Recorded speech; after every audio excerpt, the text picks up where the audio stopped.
Q&A because I don't have any more time to get a chance to ask you questions while I'm AG.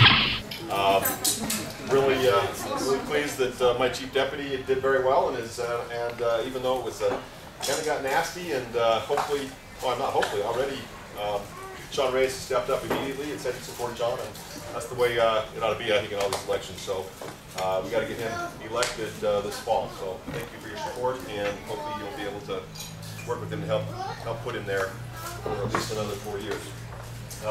Well, it's good to be with you. Okay, it's been a great job. I love it. It's been the greatest honor of my life to be served as your Attorney General. And many of you in this room were supporters a long time back, and we collaborate on a lot of issues. I'm really excited. Jody decided to jump in to elected office, and I love Salt Lake County when I served as county commissioner, and I really need to get behind him and get him elected to that position. And you'll love it. Okay, thank you.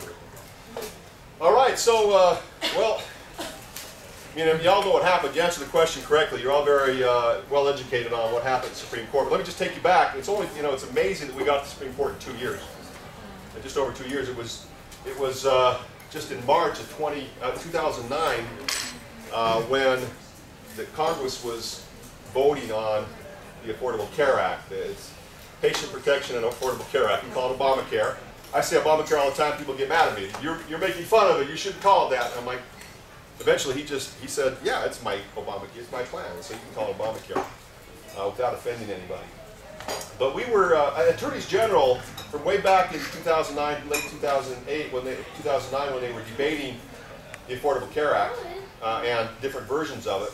We were following along as Republican AGs, kind of watching what they were going to do. And for example, the prior December, when the Senate was talking about, they were trying to line up their votes. They barely were going to have enough votes to do this in the Senate, and so they're trying to find those guys who were kind of on the bubble. How are they going to get them to vote for? So the Nebraska senator was right there, so they said, well, we're going to give you this kickback. They call it the Cornhusker kickback. And we immediately, as Attorney General, watching that, wrote to the Senate President and to leadership and said, you can't do that. That's unconstitutional. Don't do it. We'll sue you. And actually, they backed off on that plan because they listened to the AGs. Well, as it came around now to the House working on their version, come March, and they decided to stop listening to us, apparently. So I'll never forget that night. It was a Sunday night when the Congress, the House, was doing their final vote tally, doing their vote. It was late. It was in the evening. And I was on the phone with, I think at that time, only 6 or 7 other attorneys general, Republican attorneys general. We've been monitoring, we knew it was coming, we were kind of planning what we were going to do. Remember a couple of AGs saying, like the Washington AG, whose governor is a Democrat, he said, well, what am I going to do? The Democratic governor doesn't want to sue. And isn't she the chief executive? I said, Rob, she was the AG before she was the chief executive. And I remember her saying, because I was AG while she was AG, that it is the responsibility of attorneys general to ultimately protect the constitutional individual rights of citizens of our states and the states themselves under the 10th Amendment. So I said, Rob, it doesn't matter what the governor wants to do. She's the chief executive. You're the chief legal officer. You need to join us in the lawsuit. Of course he did. And so just within an hour after President Obama signed that new legislation, Affordable Care Act, into law, we were in court in Florida with our lawsuit filed. At that time when we filed, we had 12 AGs on board, 12 states. Ultimately got up to 26 as we kind of worked our way through the system. And the point, as soon as we filed that lawsuit, and I'm on national television with the talking heads and smart so-called constitutional lawyers from these major universities on there with me saying that our lawsuit was frivolous, that it was clearly political, that we as Republican AGs were upset because our party lost and we didn't, and the Obama plan passed, and so this was all just about using the courts to get our political way. And our response was, first of all, it's not frivolous. It wasn't frivolous. We had a real significant constitutional question here. It's interesting that, in fact, I remember one of them saying, well, President Obama is a constitutional scholar. He taught constitutional law. He wouldn't do something unconstitutional. You're all shaking your head. You're smarter than those talking heads. My response was, he may have taught constitutional law in the ivory tower, but the 12 AGs are constitutional practitioners. This is what we do. And this is a legitimate lawsuit. It's an important question that we cannot let stand. That is, the expansion by Congress, by the federal government, of the Commerce Clause power to get into every single aspect of our private lives. And if we let this happen, that's it. It'll fundamentally change the way the federal government and an individual interact. If they can do this, they can do anything. Now we knew, because we're constitutional practitioners, we'd sued the federal government a lot on 10th Amendment, states' rights issues, public lands, other federalism matters, guns in Montana and so forth. We understood and saw over the last 100 years that the federal courts were allowing the federal government, Congress, to expand their role in our lives little by little, increment by increment. It had happened. So we knew that this was going to be really difficult, not frivolous, but difficult to go into federal court and ask the federal court to limit federal power. So we had analyzed this. Where are we going to go? We want to start out winning. It's going to go to the Supreme Court. We know that this decision has to be made at the highest court. But you want to go there winning. So where should we file separate cases in every single state? Should we try and forum shop? We call it forum shopping. Find a judge that we think might be, open to our concept. And so at the end of the day, we looked at the Northern District of Florida, and there was a judge that was appointed by Reagan. It didn't matter. I mean, he's a judge. He's been a judge for many years. But what we looked at is his decisions. He was a judge who often ruled for the states when it came to 10th Amendment issues. He understood that the 10th Amendment is almost as important as the Second Amendment, but it's just because it's the 10th doesn't mean it's less important. It is part of the Constitution. And who understood the way government was supposed to be structured by the Founding Fathers. That is, very limited, precise, limited powers in the federal government, and unlimited, mostly, powers and authority at the state, local, individual level. That's how it was set up. And this judge seemed to get that on some of his decisions. So we filed it with him. Judge Vinson, and I was there when we argued our first case before him. It was interesting. We had actually two hearings. The first one was kind of first to determine if we had standing. You may have the greatest legal argument in the world. If you don't have standing, if the case isn't ripe, if you don't have the ability to go to court, then you don't have to get your question answered anyway. So the question was, Obamacare does clearly impact individuals and businesses. Can a state, does the state, through their Attorney General, have the ability to, either on behalf of citizens or on behalf of the state itself, go into federal court and challenge this? What's the impact on the state? Where is the constitutional question there? And so it was interesting. We saw this coming. We knew way back the prior December that we needed to create standing in order to be able to get to federal court. And so what we did is we went to Carl Wimmer. I thought Carl was going to be here tonight. He said on Facebook that he was. But the guy's busy. That's great. I love Carl. Carl, obviously, he understood this issue very well. And he'd already opened a bill file. We went to him and said, this is the language we'd like to see. We discussed it. We talked about it. And basically what we want to do is create that conflict. So in a simple way, his bill said that no Utahn shall ever be required to buy insurance, knowing the federal government was going to try and do that. So now you have the federal government state saying you cannot be required, and the federal government saying you could, that passed. And so we created this problem. And so we're sitting there in the court with Judge Vinson before he starts going down this, and he goes, okay, now, standing. We have to decide if the states have standing. Were there any states that passed a law that prohibited individual mandate prior to the time that President Obama signed the Affordable Care Act into law? Because several had done it after. What was key is, did you do it prior? And of course Utah had, and Idaho. And so we put right into his opinion, Utah, Idaho, because they have standing, the standing question is done. That makes it possible for every other state to come in. So Utah clearly was pivotal in this because our legislature had the foresight to set this up, which was great. So we're doing good. Okay, then the next question comes.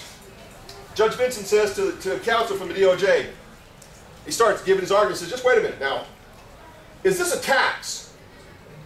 We're talking about, oh, even before that was interesting. He said, now, I've got this law in front of me.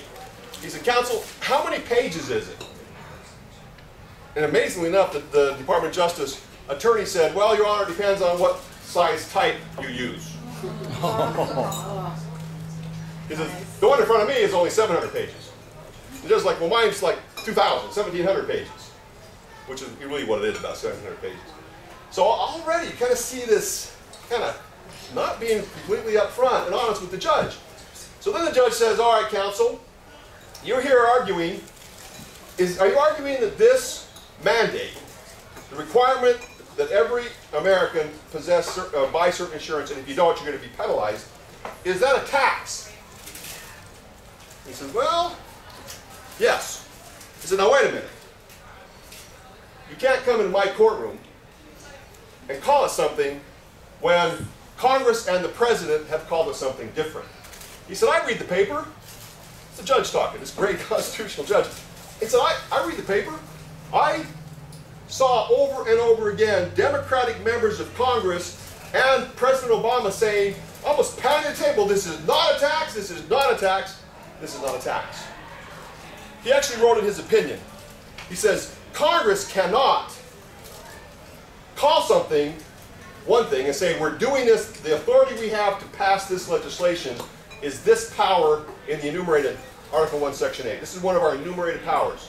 You can't claim it to be one thing and not another, and then come into court. So let's back up. You can't do it to gain votes for political expediency, and then come into my courtroom and call it something else. He wrote in his opinion, that's like Alice in Wonderland. Footnote 8, where the dodo bird says, Alice says, you know, what does it mean? And he says, well, it means whatever I say it means. You can't play this game in my courtroom. Well, so he tossed out that argument. He says, if you're going to come in here, it's on the Commerce Clause, because that, over and over again, you said, and you actually wrote it into the Affordable Care Act, this is pursuant to our Commerce Clause power. And so he was the first judge to determine, and he did great. Everyone a really interesting, great history of the Commerce Clause and how it developed over the years. And some of these strange cases where you kind of went, what? Even, you know, the famous case of Wicker v. Filburn, where you had this little farmer on his family farm who was told he couldn't grow wheat for himself and eat it. So, you know, he had to pay a penalty for doing that because that was contrary to federal law. And ultimately the court said, well, the fact that he grows his own wheat and eats it and doesn't buy wheat out there somehow impacts interstate commerce. It was one of those really expansive readings that we were concerned about when we went in for this decision, and several others built on that. So we win in federal district court. We go to Second Circuit Court of Appeals. We win there, 2-3, with judges who, one clearly was appointed by a Democrat and clearly was a very liberal judge in prior decisions, and yet looked at the law, analyzed it, said that goes beyond the Commerce Clause. Okay, so here's the question. There are enumerated powers, you all know this in the Constitution, that the Founding Fathers said, these are your limited powers. There's only a few of them. If it's not there, left to the states and the people. Raise an army, raise a navy, collect taxes. What does it say about commerce? It says regulate commerce among the various states. So it doesn't say create commerce. So our argument was, by mandating somebody buy insurance, you are creating commerce. You're forcing somebody into the stream of commerce who doesn't want to be. So by your very inaction, somehow now you're compelled under a financial penalty to do something. Fundamentally would change the way we relate to our Congress. And had they granted that authority, tell you what, we'd be in a world of hurt. So again, going back to why we filed the suit. Did I like Affordable Care Act? No. I mean, there are some good things in it. Yes, I think we can all admit that. There needs to be some certain changes.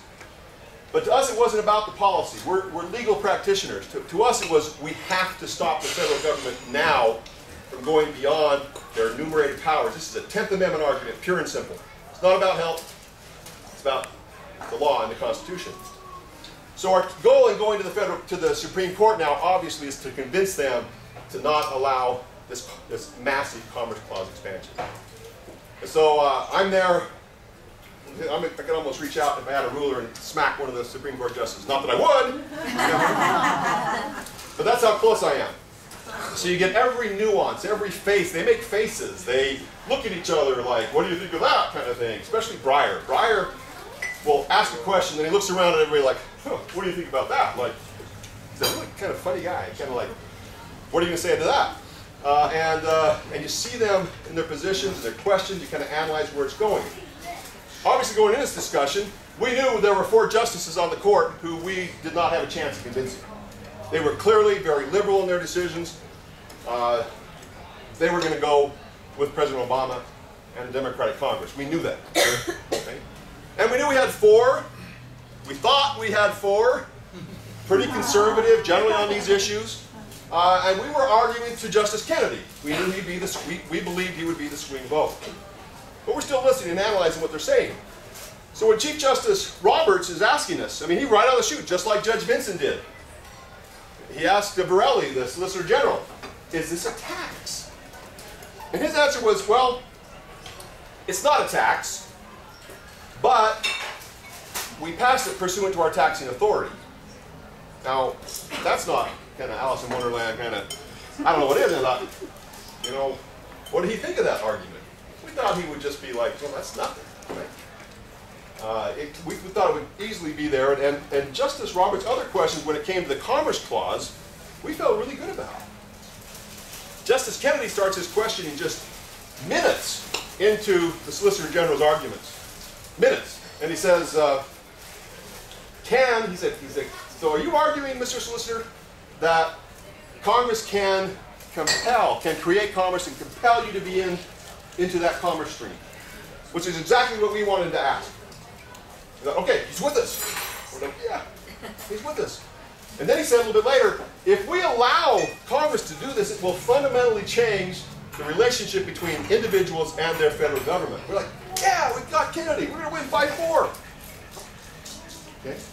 Now at the end, because he likes to keep people guessing, at the very end he threw out a little question that made it sound like, it wasn't a question, he just said, you know, I'm still having a hard time with this question about that individual. Gave an example. The university student who's struggling to pay rent and a car payment and tuition and decides, because he's healthy, he doesn't want to buy insurance. He makes that choice. By making that choice, is he actually in the stream of commerce? Because if he gets hurt, he gets hit by a car walking across the street to the university and now gets emergency treatment that you and I have to pay for. So by his rejections, that automatically makes the rest of our premiums go up as insurance companies kind of calculate how many people are uninsured and how we're going to cover catastrophic injury. So when he asked that, we went, dang, because that's the federal government's argument. You're not creating commerce. By your choice, you're already in the stream of commerce because you affect what other people do. It's the Wicker v. Filbert argument. Well, maybe we don't have it, but we still felt pretty good about it. All right, so we were, like the rest of you, absolutely blown away when Chief Justice Roberts initially says, hey, they can't do this under the Commerce Clause. So in that sense, we win. We win. 6-3, actually, on the Commerce Clause issue. You cannot do this under the Commerce Clause, which is a great win for individual and states' rights. But then to come back and say, but they can do it under the taxing power. Justice Kennedy, our target, we had a question mark on, he wrote the dissent. And right out of the chute, he says, the entire Affordable Care Act, not just individual mandate or Medicaid expansion, the entire Affordable Care Act is unconstitutional. He only had 3 others to vote with him, so that went down. That was a great dissent. At the end of the day, we have Obamacare, and we're gearing up to deal with it. But I hope you all understand that when it comes to protecting the 10th Amendment, individual rights, states' rights, the Attorney General really had a big success, and that's been lost in all the hullabaloo over this thing. One other place we did win, and that's on the Medicaid expansion. If we don't know, I mean, Medicaid money comes mostly from the federal government, which actually comes from who? All of you. It's not like their money to do what they want. It's your money.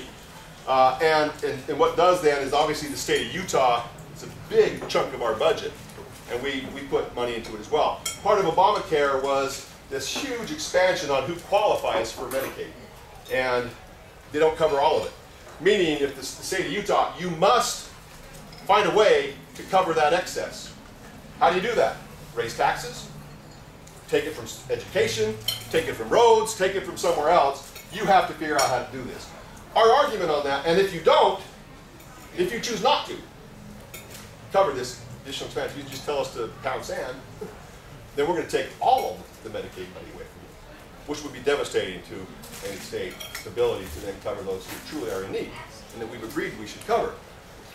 So our argument that you can't do that. You can't have one group of federally elected Congress people to pass a law that mandates how a local or a state elected body must appropriate money. You can't compel them. So the question is, what is compelling? And this is where the justice got into this discussion about holding a gun to somebody's head. Justice Scalia says, by Secretary Sebelius telling the state of Utah or whoever, you have to expand this thing, or we're going to take the money, all the money away from you. It was like holding a gun to his head. He says, do you think the state's sitting there going, like the famous comedian, I can't remember which one it was, maybe you do, your money or your wife, or excuse me, your money or your life, actually that's the one, he said, your money or your wife, and he goes, I'm thinking, right? They all jumped on this, and Chief Justice Roberts himself said, look, you're never going to know. If someone sticks a gun to your head and says your money or your life, you're going to give him your money. You're not going to risk him shooting you. Well, that trigger, that gun that Secretary Sebelius has at the head of Governor Herbert and the state legislature in Utah, for example, you're not going to risk it. It's too risky. That equals compelled to follow what federal mandate is. And that's unconstitutional. They agreed. We won on that provision. Now, it didn't take away that requirement that the states expand. They just said, if they don't, if Utah, for example, decides not to, you can't pull the trigger. You can't take away all the funding. So states can clearly say, I think Utah and others will, it's just too expensive. We're not going to expand out there like you told us to do. So again, that's another win for states' rights versus federal rights. So there's some good in this thing. It's a huge shocker. Everybody's asking, why would Chief Justice Roberts do this? Was he, they're all over the place. Was he actually handing one to Mitt Romney and the Republicans? You can turn around and say, we're not talking Obamacare anymore. What are we talking? The Obama health tax, biggest new tax, where and how many times are we going to replay over and over again him saying that if you make under $250,000, there will be no taxes, none, period. Over and over he said there will be no new taxes, but this is a tax, because that's what the court has recognized it as.